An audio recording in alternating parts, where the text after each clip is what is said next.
Fala galera, beleza? Bom, dando então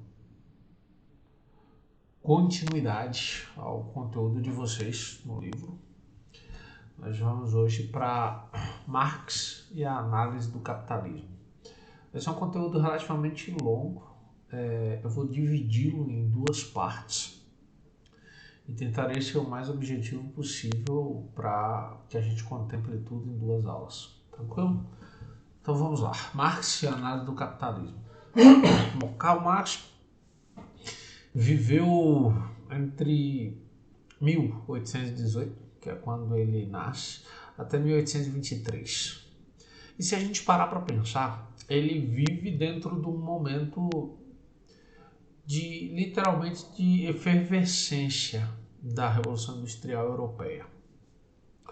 Como vocês bem recordam, porque a gente já discutiu isso em diversos aspectos, sob várias perspectivas, a Revolução Industrial inaugura um período de transformação, um período que vai modificar a forma como a produção se dá.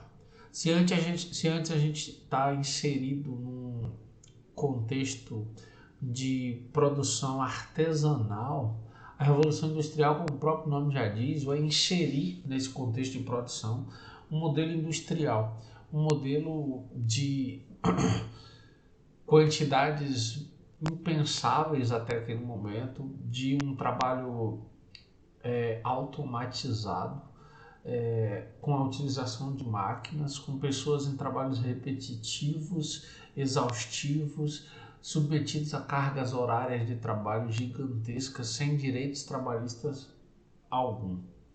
Então, todas essas transformações pela qual a sociedade europeia está passando vai impactar essa sociedade. E óbvio, o Karl Marx ele vive esse momento histórico. Então é natural que ele vai então começar a observar essa sociedade para formular suas teorias a partir dessas análises. Ele é, sem sombra de dúvida, considerado o mais influente teórico do comunismo. E vocês vão entender por quê no decorrer desse capítulo.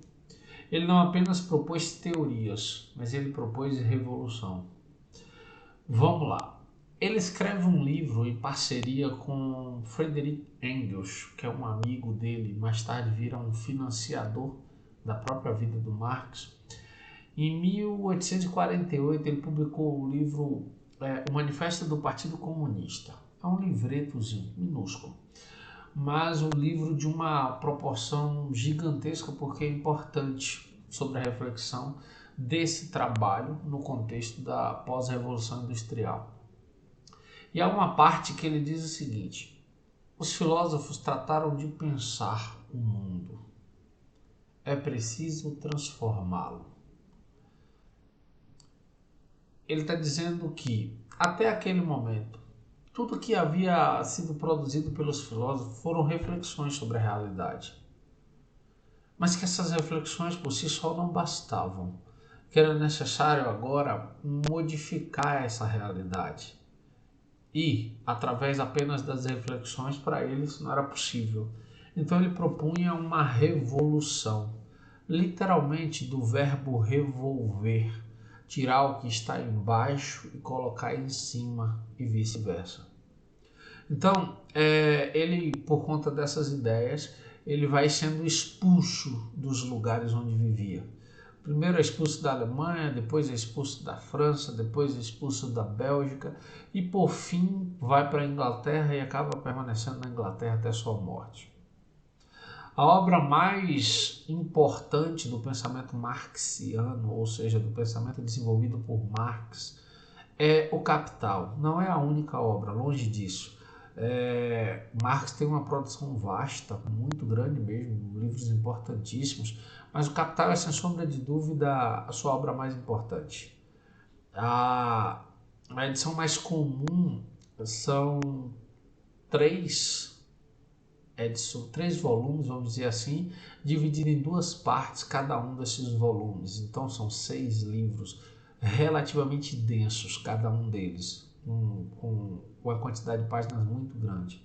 No entanto, o primeiro volume, contendo 2 partes, foi publicado em vida. Os outros 2 volumes em 2 partes, cada um desses volumes, foram publicações póstumas, ou seja, organizadas por pessoas próximas, principalmente por Engels. Mas o Capital é, sem sombra de dúvida, sua obra mais importante. Bom, o pensamento de Marx se fundamenta no chamado materialismo histórico ou no materialismo dialético, que vocês também vão encontrar no termo materialismo histórico dialético, que quer dizer a mesma coisa. Se a gente olhar para refletir, aqui cabe o primeiro parêntese para que vocês tomem nota, porque é uma parte importantíssima. Quando a gente fala que o método em que o pensamento de Marx se fundamenta é o materialismo histórico dialético, a gente já está dando uma pista importantíssima aqui sobre quais são as fontes da reflexão que Marx desenvolve sobre a sociedade.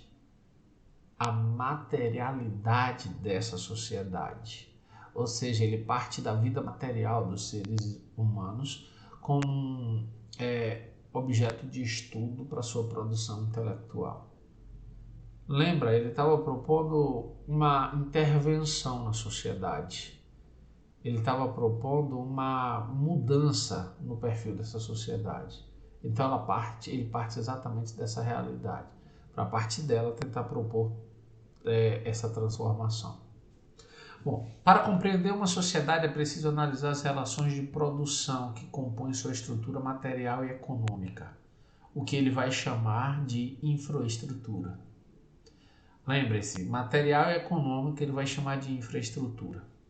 E as instituições geradas para sustentá-las, que compõem sua estrutura política, jurídica e ideológica, ou seja, a forma como nos governamos, a forma como nos fiscalizamos e nos punimos e a forma como construímos as ideias que legitimam tudo isso, ele vai chamar de superestrutura.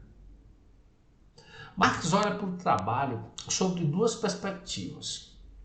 E aí vamos entender essas 2 perspectivas de forma muito precisa para que a gente consiga compreender o porquê ele propõe uma revolução.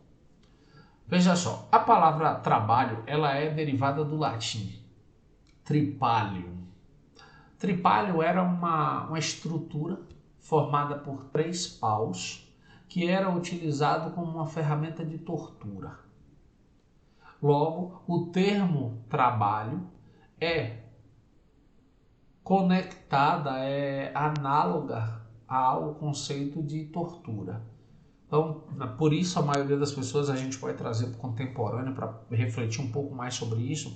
A gente ouve a expressão nas redes sociais, uhul, sextou. O que é isso? Nada mais do que dizer, se aproxima o final de semana, dias em que teoricamente eu não precisarei trabalhar, cabeça está livre, vou me divertir, vou descansar, vou dormir até mais tarde. Estou livre da tortura. Nas entrelinhas é isso. Quando a gente pensa, por exemplo, a reforma protestante, e a gente pensa a teoria da predestinação, que vocês vão estudar no 2º ano, mas precisam desse ponto aqui agora. João Calvino vai construir um conceito que ele vai chamar de teoria da predestinação. O que é isso? Ele está dizendo que algumas pessoas nascem predestinadas e outras não. Mas como saber se você é predestinado ou não? Para João Calvino, se você é rico, se você vive uma vida afortunada, cheia de fartura, cheia de coisas boas e positivas, é a demonstração clara de que você é predestinado por Deus a ter uma vida boa. Se você vive pobre, miserável, sem condições de uma sobrevivência digna, você não é predestinado. Óbvio que isso está ali dentro do contexto de fortalecimento do capitalismo, do nascimento e consolidação da reforma protestante, e isso vocês vão estudar mais a fundo ali na frente no 2º ano. Ponto. Mas eu preciso que você entenda só isso, que Calvino está atrelando a ideia de trabalho como algo positivo para se alcançar as fortunas, as benesses de uma vida próspera. Ponto. Marx vai enxergar o trabalho sob duas perspectivas. A primeira perspectiva é boa. Por quê? Porque Marx parte do princípio de que se o trabalho é o meio pelo qual eu transformo o que é natural no que é cultural, ou seja, eu transformo natureza em cultura, o trabalho é o campo onde o ser humano pode realizar todas as suas potencialidades. Ou seja, ele vai explodir enquanto potência. Potência racional, criativa, inspiradora. Ponto. Esse é o potencial que o trabalho tem na vida do homem. Na prática, Marx percebe que isso não funciona bem assim.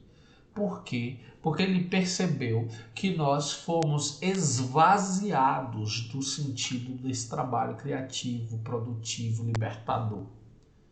Por que esvaziado? Porque agora a gente precisa trabalhar para sobreviver, exclusivamente para consumir. Não há nesse trabalho esse potencial criativo, transformador, deflagrador de todas as potencialidades humanas. Não, não há. O que há, na verdade, é todo mundo trabalhando com o máximo que pode para ter recursos para consumir o máximo que pode, para possuir uma maior quantidade possível de coisas. E aí ele vai, então, pensar que nós nos tornamos alheios. Por que alheios? Porque o trabalho já não é mais parte de nós, é como se fosse uma parte separada. Só que, e aí Marx, e aqui eu estou indo além do pensamento de Marx para provocar vocês. Só que aí, esse ir além, esse trabalho tem ocupado um espaço cada vez maior da nossa própria vida.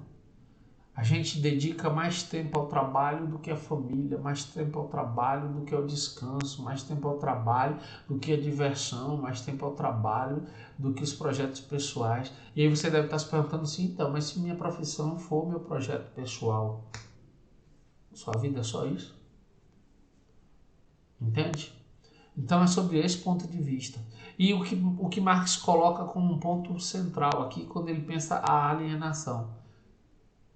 A gente foi tão absorvido por essa ideia de trabalho que algumas pessoas trabalham tanto e são tão mal remuneradas por esse trabalho que elas não podem possuir nem as coisas que o trabalho delas mesmas produz. Exemplo?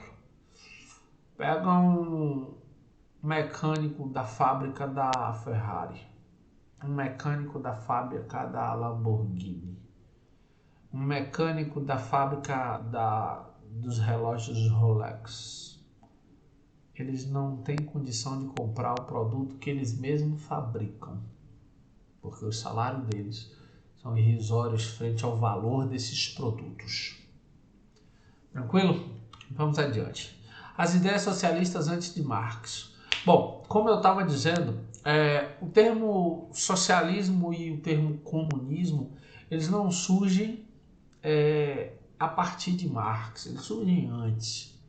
Eles surgem antes por quê? Porque entenda que esses problemas que foram gerados por essa industrialização da Europa, primeiramente na Inglaterra, depois dos restantes da Europa, ela gera um boom, vamos dizer assim, de problemas sociais. Primeiro, as cidades começam a crescer de forma desordenada, há uma migração de uma quantidade gigantesca de gente do campo para a cidade. Essa galera se transforma em mão de obra barata e desqualificada. E, por isso, começa a inchar esse espaço urbano. Começam, então, a surgir teorias de socialismo e de comunismo, já em 1830. E aí começam a surgir os chamados socialistas utópicos. O que é interessante é que o termo utopia ele é usado, num primeiro momento, no século XVI, por Thomas More, em sua obra A Utopia, que é um romance, em que More constrói uma civilização fictícia, onde um governo igualitário, onde um governo que governa para todos, sem distinção social, que todos os indivíduos são tratados iguais, começa a prosperar. E todos naquele território, naquela ilha chamada Utopia, passam a viver uma vida digna, com acessos, com posses que são comuns a todos. Todas as pessoas têm acesso às mesmas coisas. Esse livro, que é uma crítica à civilização inglesa, ele vai então inspirar o uso do termo utópico. Mas o que é utópico? Utópico do latim, o que serve também como se fosse ar, prefixo de negação, topos, lugar. Então, utopia quer dizer não lugar. Então percebam que o termo utópico quer dizer lugar que não existe ou coisa que não existe. Quando você ouvir a expressão fulano é utópico, fulano é um sonhador, fulano acredita em coisas que são irrealizáveis. Então esses socialistas, ditos socialistas utópicos, nada mais eram do que homens que, incomodados com o sistema social, político e organizacional da sociedade naquele contexto, começam então a propor soluções. Só que essas soluções são irreais, impraticáveis. Então eles entram para a história como socialistas utópicos, aqueles que propuseram teorias socialistas que eram impossíveis de serem aplicadas. Tranquilo? Então vamos lá. 1656 ele tem o Partido dos Niveladores, que aí eles ambicionavam a participação política, o sufrágio universal. Ou seja, o voto ainda era censitário, você votava por renda, então nem todo mundo tinha direito a voto, um grupo muito pequeno da sociedade, mas essa galera já desejava o sufrágio universal, ou seja, o direito de votar para todos os indivíduos. Entre os nomes mais destacados do socialismo utópico a gente tem Saint-Simon, Lewis Blanc, Fourier, ou Fourier, como alguns chamam, Robert Owen. Esses são os nomes mais destacados. Simon, ele vai responsabilizar a responsabilização social dos capitalistas. Ele vai dizer, bom, a responsabilidade de todo o caos que está posto é dos capitalistas. Então, na tentativa de resolver esse problema criado por eles, nada mais do que penalizá-los. E aí, óbvio, ele vai então propor algumas pequenas ações na tentativa de construir melhores condições de vida para os trabalhadores. Lewis Blanc defendeu uma ditadura, uma construção de uma ditadura de trabalhadores, onde esses explorados defenderiam, construiriam as regras e os grandes proprietários, os grandes burgueses teriam que se submeter a essas regras. Óbvio, não deu certo. Fourier vai propor então unidades sociais de acordo com a natureza humana. O que seriam essas unidades sociais? Seriam como se fossem cooperativas, separadas por áreas de interesses ou por tipos de negócio. E aí todo mundo colaboraria igual e todo mundo receberia igual. Também não deu certo. Robert Owen era um grande empresário do setor têxtil. E Robert Owen fez uma coisa que para a época foi revolucionária, mas acabou não dando certo. Se naquela época as cargas horárias de trabalho giravam em torno de 14, 16 horas, Robert Owen baixou significativamente essa carga horária, lá entre 10 e 12 horas por dia de trabalho. Olha o nível, né? E aí ele melhorou o salário dos empregados e começou a capacitar melhor esses empregados. E na medida em que se capacitavam, receberiam mais. O que é interessante é que essa tentativa de mudança da estrutura por parte de Robert Owen acaba levando ele a sérias dificuldades financeiras na Inglaterra. Então ele reúne o que resta de sua fortuna e leva a sua fábrica para os Estados Unidos. E tenta implementar nos Estados Unidos algo parecido com o que ele já tinha feito na Inglaterra. e também não dá certo. E por fim ele acaba abrindo mão já para vias de falência para não falir de vez, acaba abandonando essa utopia. Marx e Engels, eles são então os caras que vão fundar o que a história chama de socialismo científico. Por quê? Porque eles vão formular uma teoria com uma sustentação argumentativa a partir de estudos, de longos estudos, a partir de longas pesquisas e a partir de apresentação de possibilidades que seriam viáveis para a sociedade. Então, por isso, eles vão ser chamados de socialistas científicos e vão criar o chamado socialismo científico. Para esses dois pensadores, o capitalismo sequestrou o trabalho humano. Por quê? Porque exatamente a situação que eu disse lá atrás. Você agora não trabalha mais com a possibilidade de desenvolver todo o seu potencial humano. Você trabalha exclusivamente para ter dinheiro para consumir. E você deve estar dizendo, uou, Theo, mas você está exagerando.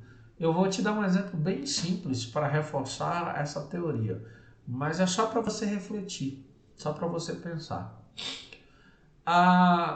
Qual a responsabilidade profissional de um médico? Salvar vidas.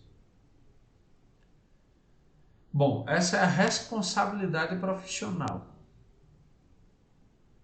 Mas dentro da sociedade capitalista que nós vivemos, essa vida pode ou não ser salva. Depende se ela tem ou não recursos para pagar por esses meios de salvamento. Se ela tiver, bom, a chance dela ser salva é grande. Se ela não tiver, ruim, a chance dela ser salva diminui drasticamente. Tranquilo? Então vamos adiante. Aqui a gente vai aprofundando essa discussão e fica mais fácil compreender toda essa dinâmica.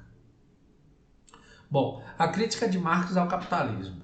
É preciso primeiro dizer que Marx não parte do nada. Ele não parte apenas da observação da sociedade, não. Marx parte da observação da sociedade, mas respaldado por uma gama muito grande de conhecimento. Uma gama que está amparada no estudo da economia, no estudo da política e no estudo da história. Marx integrou os chamados hegelianos de esquerda, ou a esquerda hegeliana, como preferirem. Vocês irão estudar um pouco sobre Hegel final do segundo ano, início do terceiro, e vão entender um pouco mais sobre essa ideia da esquerda hegeliana. Marx estudou as produções dos chamados socialistas utópicos. E Marx também estudou a economia clássica inglesa, ou seja, as teorias de Ricardo e principalmente de David Ricardo e principalmente de Adam Smith, o chamado pai do liberalismo econômico. E a partir de todos esses estudos, Marx vai constatar que o homem teve no capitalismo seus meios de sobrevivência sequestrados, roubados dele. E aqui eu começo uma explicação mais detalhada para que vocês entendam. Vamos lá. Se você parar, dá um passo atrás, só para você entender o contexto. Se você reparar no contexto do trabalho do artesão, trabalho de artesanato, o artesão detinha as ferramentas do trabalho, todas as ferramentas de trabalho eram dele. Ele detinha a matéria-prima, ou ele extraía essa matéria-prima ou comprava diretamente do produtor essa matéria-prima. Ele detinha o produto que ele produzia, fruto dessa junção entre ferramenta, matéria-prima e seu conhecimento. Então o produto que ele produzia era dele. E ele botava o preço que ele queria nesse produto. Óbvio que havia ali uma média de preço, mas quem determinava o preço final do produto era ele. E ele vendia esse produto. Ele determinava a carga horária de trabalho diária dele. ele determinava quanto ele iria produzir por dia. Então percebam, o trabalho estava posto sob total controle do indivíduo. Com o advento da Revolução Industrial, há uma mudança nisso, e uma mudança significativa. Por quê? Primeiro, os pobres que são expulsos do campo e vêm para a cidade como mão de obra barata, vêm na condição de extrema necessidade de sobrevivência, então aceitam qualquer trabalho. Ao aceitar qualquer trabalho, aceitam qualquer carga horária e, por consequência, qualquer salário. Precisam sobreviver. Esses homens não têm ferramenta, esses homens não têm matéria-prima, esses homens não têm espaço para trabalhar, esses homens não possuem o produto do seu trabalho. O que esses sujeitos, o que esses indivíduos possuem? O tempo de sua própria vida. E é exatamente o que sobra para ser vendido. O tempo de sua própria vida dedicado ao trabalho. Então esses homens, mulheres e crianças, empobrecidos e expulsos de suas terras, vão para a cidade vender o seu tempo de vida em forma de tempo de trabalho. E recebem por esse tempo de trabalho. O que é interessante é que quem agora detém as ferramentas? Quem detém o espaço onde esse trabalho vai se dar, onde esse trabalho vai ser realizado? O burguês. E aí, para Marx, o burguês, por deter todos esses mecanismos, vai pagar o que quiser para esse proletário. Do termo proletário, ou que vocês vão ler também proletariado.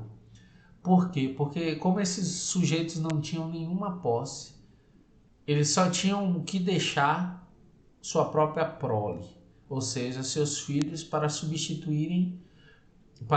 substituí-los nesse mercado, nessa linha de produção, vamos dizer assim.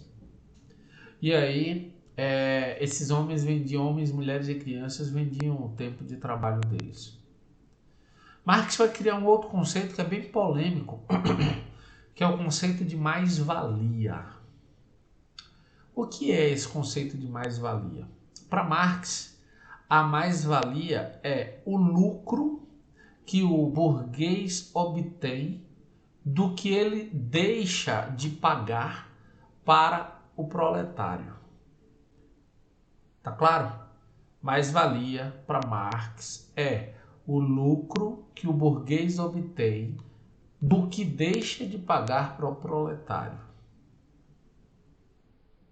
Explico de uma forma mais clara com um exemplo. Imagina o seguinte, vou usar uma sala de aula como exemplo. Imagine uma sala pequena. Alguém decide começar, Dona Joaquina, sei lá, decide começar uma escola particular. E aí ela sabe que Dona Mariquinha acabou de concluir o ensino normal médio e pode lecionar para crianças. Então ela vai lá e diz, Dona Mariquinha, a senhora está trabalhando em algum lugar? E Dona Mariquinha diz, não, estou desempregada, terminei o normal médio agora. Você quer trabalhar para mim, Mariquinha? Sim, Dona Joaquina, eu vou. Como é? Ela fez, olha, eu vou te pagar R$1.000. Um salário mínimo. Você aceita? E aí a Dona Joaquina propõe isso para Mariquinha. Mariquinha diz, pô, R$1.000 um salário mínimo, eu vou. Qual é o trabalho, Dona Joaquina? Então você vai dar aulas na minha escola. A senhora tem uma escola? Tem, estou começando agora. Só tem uma sala, é só a sala de aula. O banheiro é do lado de fora, os meninos vão ali fazer xixi no mato. Beleza. Aí Dona Mariquinha começa a dar aula. Primeiro dia de aula, Dona Mariquinha chega lá e tem exatos 25 moleques, 25 alunos, meninos e meninas. E ela dá aula durante um mês, ela é a única professora. No final daquele mês ela recebe R$ 1.000, a bolada de R$ 1.000. Ok, R$ 1.000. Ela trabalhou arduamente, preparou atividade, deu aula, fez prova, fez teste, fez debate, deu nota, tudo direitinho. Fechou o mês, recebeu R$ 1.000. Só que Dona Mariquinha cobra exatos R$ 200 por cada aluno. Sim, R$ 200. Tô botando por baixo. R$ 200. E aí Dona Mariquinha paga para a dona da sala, que é alugada, R$ 100 de aluguel. Percebam, ela tem 25 alunos que pagam R$ 200 cada um. Então ela vai ter quanto? Vocês são melhores de matemática do que eu. 100, 2.000, 10, 2.000, 4.000, R$ 5.000. Tranquilo? Ela vai ter R$ 5.000. Ela paga R$ 1.000 de salário para Dona Mariquinha, paga R$ 100 de aluguel, não gasta energia, porque a sala é bem clara, é durante o dia a aula. Então sobra quanto? De 5.000, ela pagou 1.100, sobra 3.900. Perceba, quem fez todo o trabalho? Dona Mariquinha. Quem gerou essa riqueza? Dona Mariquinha com as suas aulas. Quem ficou com o lucro que não fez absolutamente nada a não ser convidar esses alunos para assistirem a aula lá? Dona Joaquina. Então percebam, para Marx, esses R$ 3.900 que deixaram de ser pagos pelo trabalho de Dona Mariquinha é o que ele vai chamar de mais-valia. Óbvio que aqui cabe um posicionamento por parte de vocês que vão dizer, poxa, mas então o empresário que teve a ideia de montar a escola, Dona Joaquina, não vai ficar com nada?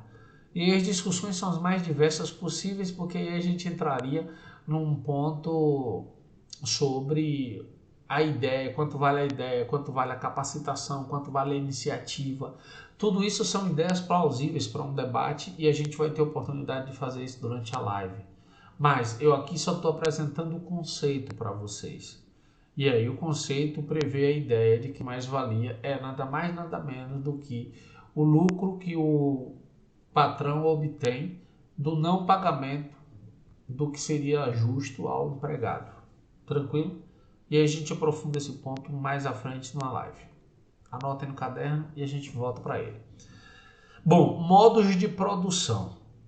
Marx vai cunhar uma frase clássica que vocês vão ver volta e meia em um ou outro vestibular, em uma ou outra prova do Enem.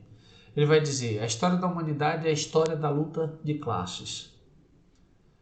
E aí ele vai voltar no tempo, observando toda a história da humanidade e construindo um conceito que ele vai chamar de MP, modo de produção. Quando vocês verem MP, modo de produção. E aí ele vai dizer que existem diversos modos de produção ao longo de toda a trajetória da humanidade. O primeiro, ele vai dizer que é o modo de produção comunista primitivo. Como assim, Theo? Ele vai olhar aquelas civilizações tribais iniciais, onde a terra não tinha dono, ou seja, a terra era comum, e a produção era de subsistência. Então a terra não tinha dono e tudo que se produzia era dividido para todo mundo porque era só para subsistir. Ninguém estava produzindo nada mais para tentar comercializar. Em seguida surge o que ele chama de modo de produção asiático. E aí a terra continua sendo comum, mas o que é que diferencia o modo de produção asiático do modo de produção comunista primitivo? O fato de que surgem as primeiras classes sociais, as primeiras distinções sociais, que normalmente é ou de cunho sacerdotal ou de cunho militarista. Então, o que a gente vai ter um sacerdote ou um chefe militar. São as primeiras classes sociais que vão ali integrar o chamado modo de produção asiático. Depois surge ali a ideia de monarquia, de império, de imperador, de líder de governo, essas coisas vão surgindo no processo. Terceiro modo de produção que a gente pode pensar é o modo de produção escravista, que a gente tem como exemplo máximo as duas civilizações da antiguidade clássica, Grécia e Roma. Por quê? Porque qual é o motor que põe em funcionamento essas civilizações? A mão de obra escrava. Então a nobreza não trabalha e sobrevive do esforço dos escravos. Em seguida, o modo de produção é o modo de produção feudal. Quais são as relações de trabalho desse modo de produção feudal? A relação servil.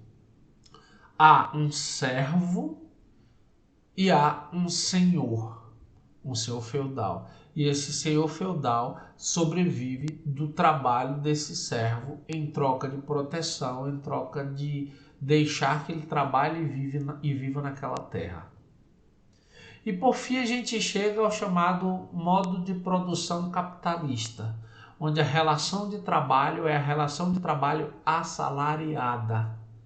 E existem duas classes antagônicas, que são burgueses e proletários. Tranquilo?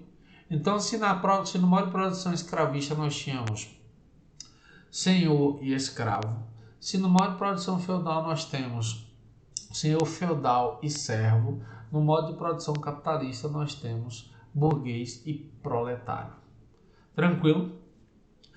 Para Marx, esse seria o ponto em que haveria uma crise e essa crise desencadearia um processo revolucionário que levaria a uma ditadura do proletariado. Essa ditadura do proletariado duraria um determinado período como um mecanismo de educação da população para entrar num socialismo, para depois, ainda nesse processo de tomada de consciência, chegar à consciência máxima para se viver numa sociedade comunista. Vocês devem estar se perguntando, então, Theo, todas as revoluções socialistas que existiram no mundo seguiram essas regras? Não. A gente nunca teve a aplicação prática das teorias marxianas. Vocês devem se recordar, pelo vasto conhecimento que tem, que nós tivemos a Revolução Chinesa, a Revolução Cubana, a Revolução Russa, a Revolução da Coreia do Norte. E você tem aí, em todos esses espaços, todas essas situações avançaram até a ditadura do proletariado. Nenhum desses países efetivou-se enquanto um país socialista, de acordo com a teoria marxiana. Nenhum desses países avançaram no sentido de um modelo comunista a partir das teorias marxianas. Não. Infelizmente se tornaram modelos autoritários que se impuseram e se prolongaram no poder por décadas e mais décadas. Cuba permanece, China ainda tem resquícios, a União Soviética se desintegrou no final do século passado, final da década de 80 do século passado, mas todos esses foram governos que se tornaram extremamente autoritários. Nós tivemos uma experiência democrática de socialismo, de ascensão do socialismo ao poder, que foi no Chile, com Salvador Allende, em 1973. Mas logo em seguida, Salvador Allende sofre um golpe financiado pelos Estados Unidos e perde o governo, ele é morto, e ele perde o governo para o ditador Augusto Pinochet. Tranquilo? E para finalizar, de acordo com Marx, o modo de produção é a maneira pela qual uma sociedade se organiza para produzir, incluindo tanto as forças produtivas como as relações de produção. Nada mais, nada menos do que isso. Tranquilo? Então eu paro por aqui. Sugiro que vocês deem uma lida demorada no conteúdo, um conteúdo recorrente de diversas provas e vestibulares. E para a próxima aula, então, a gente dá continuidade ao conteúdo para voltar e fazer uma discussão completa numa live. Beleza? No mais, Eu fico por aqui e a gente se vê em breve. Até mais. Tchau, tchau.